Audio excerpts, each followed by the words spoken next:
He was adopted, dropped out of college, and got fired from his own company. Everyone said he was finished. But what happened next didn't just change technology. It changed how 8 billion people think, work, and live. This is the story of a man who turned rejection into revolution and failure into the future itself.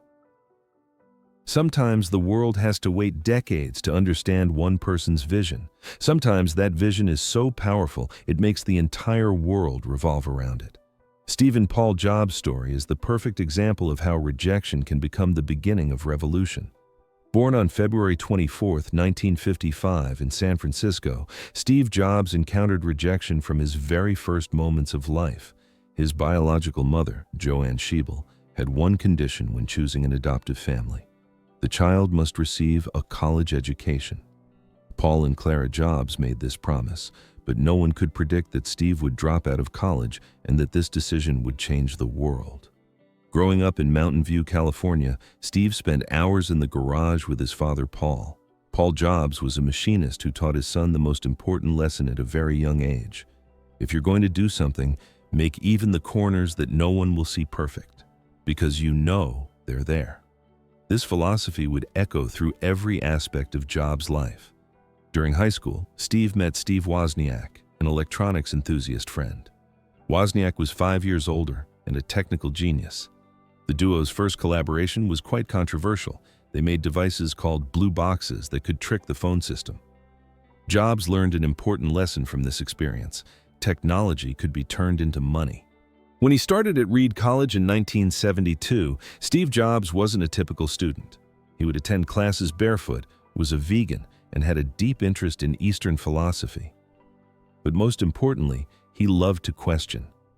He wouldn't accept everything professors said and constantly asked, why? College expenses were straining his family. Paul and Clara Jobs were spending all their savings on their son's education. When Steve realized this fact, he made a surprising decision. Why should my family spend money on classes I don't understand? He thought, and dropped out in 1973. But the story didn't end there. Although Steve dropped out, he continued to stay on campus. He slept in friends' dorm rooms, lived off the money he got from returning Coca-Cola bottles for deposits, and most importantly, he continued to audit only the classes that interested him. That's when he stumbled upon the class that would change his life. Calligraphy. Reed College's calligraphy class was one of the best in America. Steve learned about different fonts, letter spacing, and the art of typography. He didn't know what use this would be at the time, but 10 years later, this knowledge would make the Macintosh the first computer to revolutionize typography in the world. In 1974, Steve went to India in a spiritual quest. When he couldn't find the answers he was looking for, he returned disappointed. But this journey taught him something important: simplicity. Jobs, who embraced Zen Buddhism philosophy, would make the principle, simplicity is the ultimate sophistication, the center of his life. When he returned to California, he started working the night shift at Atari Game Company. Other employees complained about him. He didn't pay attention to personal hygiene and was very aggressive. But Atari's founder, Nolan Bushnell, had noticed Steve's potential. "There's something different about this kid," he would say. In the spring of 1976, Steve Wozniak had accomplished something incredible. He had designed a personal computer. This machine, called the Apple I, had revolutionary features for its time. But Wozniak saw this only as a hobby. Jobs, however, saw a much bigger vision. "Woz, we need to sell this," Jobs said. "This isn't just a hobby, this is the future." In Paul Jobs' garage, the two Steves began working.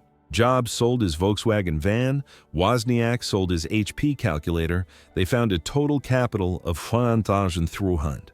On April 1, 1976, Apple Computer Company was founded. The first customer came from an unexpected place. Paul Terrell, owner of the Byte Shop computer store, placed an order for 50 Apple II units. But he had one condition: the computers had to come fully assembled. Jobs and Wozniak worked day and night. Jobs asked for help from his mother and friends. The garage turned into a complete production line. They delivered the first 50 Apple I units on time and sold each for $606. But Jobs' vision was much bigger. He wanted to sell computers not just to technology enthusiasts, but to everyone. Computers should be in every home, he said. At the time, this seemed crazy. In 1977, the Apple II was released. This time, Jobs wasn't just concerned with technology, but also with design. It had a plastic case, a color screen, and most importantly, it was easy to use. Jobs said it should be simple enough for his mother to use. The Apple II was incredibly successful. When the company went public in 1980, it was one of the largest IPOs in history. 32-year-old Steve Jobs had become the world's youngest billionaire. But success brought out the most dangerous trait in Jobs' character: perfectionism. He was extremely harsh with his employees, rejecting projects by saying, "This is shit." He divided people into A team and B team, openly criticizing employees he thought were on the B team. In 1983, Jobs wanted to make a new revolution against the threat of IBM and Microsoft. He wanted to bring the graphical user interface he saw at Xerox's Palo Alto Research Center to Apple. The Macintosh project began. Jobs called the Macintosh team pirates.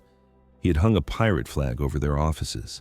"It's better to be a pirate than join the Navy," he would say. But major disagreements arose between Apple's CEO John Sculley and Jobs. Sculley thought the company needed to be managed more disciplined. Jobs argued that creativity couldn't be limited by rules. What happened in 1985 was the biggest shock in Jobs' life. Apple's board of directors removed Steve Jobs from the company. He had been fired from the company he founded. "I felt like I'd been punched in the stomach," Jobs would later recount. "I was 30 years old and I'd lost everything publicly. My life's focus was gone." For several months, he didn't know what to do. He even considered leaving the technology sector entirely. But then he pulled himself together and made a surprising decision. He would start over. In 1985, he founded Next Computer. This time, his target was high-performance computers for universities and businesses. At the same time, he bought Pixar Animation Studios from George Lucas for $10 million. At Next, Jobs had learned from his mistakes at Apple. He was trying to be a better leader, but his perfectionism continued. Even the screws of the Next Computer were specially designed because Jobs believed anyone looking at the machine should feel that those screws are beautiful. Meanwhile, Apple was facing major difficulties without Jobs. Products after Macintosh had failed, and the company was on the verge of bankruptcy. The Microsoft and Intel duo dominated the market. In 1995, Pixar's first film, Toy Story, was released. The film was a huge success, and Pixar went public. Jobs was a billionaire again, but this time in a different industry. In 1997, Apple announced it was acquiring Next, and Steve Jobs was returning to Apple after 12 years. The company was in such bad shape that it was only 90 days away from bankruptcy. Jobs' return was dramatic. The first thing he did was simplify Apple's product line. There were dozens of configurations and models. Jobs reduced them to 4. "Focus isn't about saying yes to the things you focus on," he said. "It's about saying no to the hundreds of things you don't." In 1998, the iMac was released. With its transparent, colorful case, it was an unprecedented design in the computer world. But more importantly, connecting to the internet was extremely easy. The I stood for internet. The iMac was a huge success, but Jobs' real plan was much bigger. At that time, the music industry was collapsing due to pirate downloads.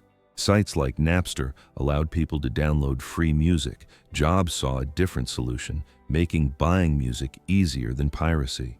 In 2001, the iPod was released, with the slogan, 1,000 songs in your pocket. Initially, many people criticized the iPod. $400 just for a music player, they said. But Jobs' vision was correct. The iPod completely changed music listening habits. In 2003, iTunes Store opened. People could now buy just the songs they liked for 99 cents without having to buy the entire album. The music industry opposed Jobs, but eventually understood he was right. But Jobs' biggest revolution hadn't come yet. In 2004, He was given bad news: pancreatic cancer. Doctors recommended surgery, but Jobs preferred to try alternative treatment methods. This decision would cost him dearly. After the iPhone's success, Apple's value reached astronomical figures. In 2008, the company surpassed Microsoft to become the world's most valuable technology company. The App Store's opening that same year created a completely new economy where small developers could become millionaires. When his health problems became public in 2009, Wall Street analysts began asking, what happens to Apple without Jobs? This was a big warning. The company shouldn't be dependent on him alone. In 2010, the iPad arrived. Jobs had actually started working with the tablet concept before iPhone, but realized people needed phones first. When the iPad project restarted in 2009, his team was much more experienced. Jobs wanted iPad to offer a completely different experience. You should be able to sit on the couch and read, watch movies, but also write emails and prepare presentations. This is a completely new category. iPad's launch was unforgettable. Despite undergoing cancer treatment, 55-year-old Jobs was energetic and excited. When he held the iPad, he said, "This is magical and revolutionary." It sold 1 million units in 28 days, creating an entirely new product category. During these successes, Jobs' personal life was also changing. His bond with Laureen Powell, whom he married in 1991, had strengthened. They had 3 children, Reed, Aaron, and Eve. Jobs tried to teach his children the handicraft skills he learned from his father Paul, but his illness was getting worse. He had a liver transplant in 2009 and had lost a lot of weight by 2010. Apple employees were shocked when they saw him, but Jobs didn't stop working. "I want to do one more thing before I die," he said. That one more thing would be iCloud. Jobs realized that the future was hidden in the cloud. People's photos, music, documents should be synchronized on all devices. This vision, which he called the death of the PC, would be Apple's last major Jobs project. iCloud's development was very difficult. Apple was strong as a hardware company, but inexperienced in internet services. Google and Microsoft were far ahead in this area. Jobs motivated his team by saying, "This is our future." In the summer of 2011, Jobs' health reached a critical level, but he wanted to introduce iCloud at the WWDC conference. His doctors tried to prevent it, but Jobs was determined. "This might be my last big presentation," he said. That presentation really was Jobs' last major stage performance. While explaining iCloud, he said, "Your data will be everywhere, but you'll never think about it." This was the final form of his simplicity philosophy. In August 2011, he announced that he was stepping down as CEO to Tim Cook. His letter caused great sadness among Apple employees. "Apple's brightest and most innovative days are ahead," he had written. This was his characteristic optimism. In his final days, Jobs was conducting interviews with a writer for his autobiography. "I want my children to know me," he said. While telling his life story, he didn't hide the moments when he made mistakes. "I was very harsh, but there was no other way," he said. On the evening of October 5, 2011, he took his last breath at home with his family. His last words were, "Oh wow, oh wow, oh wow," as if he was making a great discovery even in life's final moment. After his death, the world stood up. Barack Obama made a statement, "Steve was one of those rare people who changed the world." Bill Gates said of his former rival, "Steve's impact will be felt for generations." Mark Zuckerberg shared, "He was a mentor and friend." But the real monument was the reaction of people on the street. Piles of flowers accumulated in front of Apple stores. People were leaving their iPhones among the flowers. From Japan to Brazil, the world was mourning. Tim Cook tried to continue Jobs' legacy. Apple Watch, AirPods, current iPhone models all had traces of Jobs' philosophy. But the question was, could Apple produce revolutionary products without Jobs? The answer became clear over more than a decade. Apple continued to be successful without Jobs, but in a different way. The Tim Cook era, Apple focused more on perfecting existing products. iPhone got a little better every year, iPad became more powerful, Macs became faster. But Jobs-style change-the-world-in-one-day revolutions were rare. Perhaps such revolutions should be rare anyway. Products like iPhone, iPad, iPod that Jobs created were the kind of ideas that emerge once in a decade. Today, Apple is the world's most valuable company. In 2018, it became the first company to exceed $1 trillion in market value. Jobs' foundations played a huge role in this success, but it's also an indicator of how the post-Jobs team preserved this legacy. Jobs' impact wasn't limited to Apple. Today, every technology company uses the "one more thing" format when introducing their products. Minimalist design, user experience-focused approach, combining technology with art. These are all concepts that Jobs popularized. Even the automotive industry was influenced by Jobs. Tesla's Elon Musk positions himself as the Steve Jobs of the automotive industry. Minimalist interior design, large touchscreens, software-focused approach. These are all reflections of Jobs' philosophy. Jobs' impact continues in the education sector too. Thanks to iPad, students now learn with interactive lessons. Teachers prepare more creative lessons with digital tools. Jobs' philosophy of technology should be invisible, only experience should stand out is also applied in education. The art world is perhaps one of the most changed areas. Digital art is now exhibited in museums. Musicians compose using only iPads. Photographers win awards with photos taken with iPhones. Jobs' vision that everyone can be creative is becoming reality. But perhaps Jobs' most important legacy is his example of how to turn failure into opportunity. Today, there's a fail-fast culture in Silicon Valley.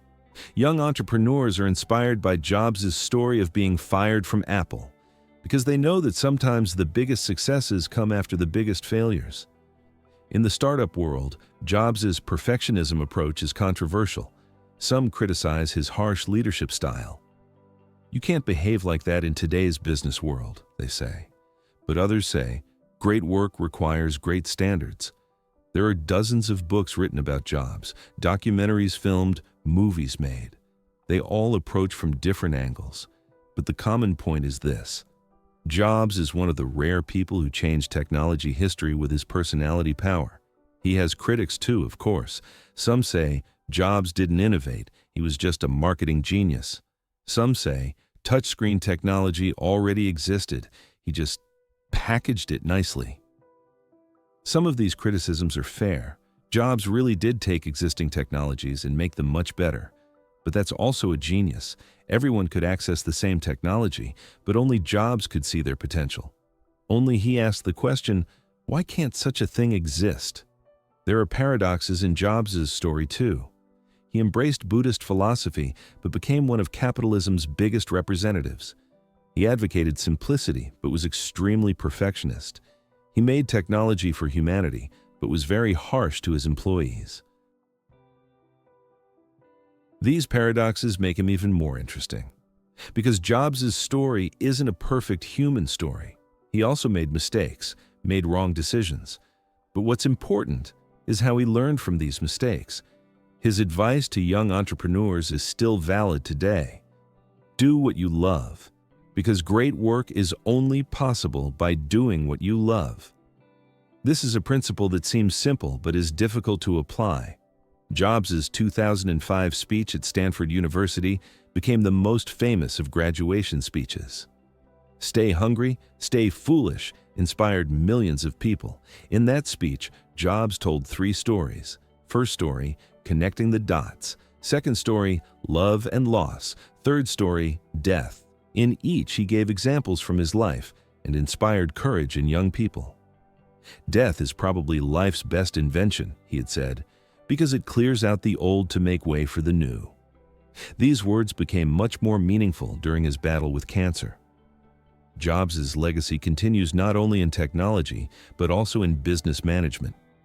The design thinking methodology is inspired by Jobs' approach. First, understand the user, then design the solution. Today, billions of people around the world use products of Jobs' vision: the phone in our pocket, the tablet in our home, the wireless earphones in our ears. all have his touch. But perhaps his most important legacy is showing that there's no such thing as impossible. He taught us this: if you really want to do something big, first you must believe that thing is possible. Then you must make those around you believe. And most importantly, you must never give up. Jobs' story shows us that sometimes life's biggest blows are actually the biggest opportunities. He was adopted. This gave him a different perspective. He dropped out of college. This taught him to question unnecessary rules. He was fired from his own company. This taught him humility. And perhaps most importantly, he got cancer. This reminded him how valuable time was. If today were my last day, would I do what I want to do? He asked himself every morning. Jobs' legacy is much bigger than technology. He created a way of thinking. He taught asking, why not? He taught asking, how can we do better? And most importantly, he taught saying, this isn't good enough. Today at Apple Park, there's a theater bearing Jobs' name. Every new product launch is held there. His photo hangs behind the stage. As if he's still watching new products from there, asking, is this good enough?